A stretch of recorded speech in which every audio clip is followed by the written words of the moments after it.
Mga kapuso, kung mamamasyal po kayo ngayong weekend, huwag kalimutang magdala ng payong dahil sa inaasahang ulan, lalo na po sa bandang hapon o gabi.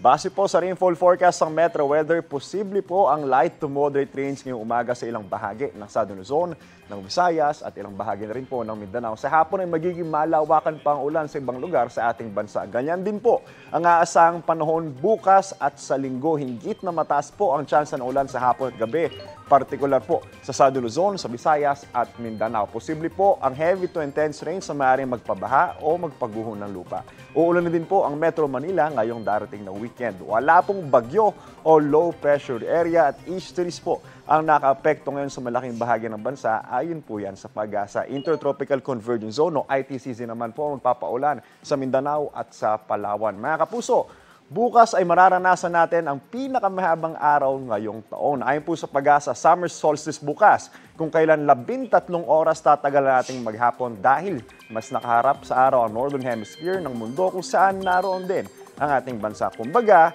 mas tutok ang araw sa atin. Paalala po mga kapuso, stay safe and stay updated. Ingat po tayong lahat. Ako po si Anjo Pertiera.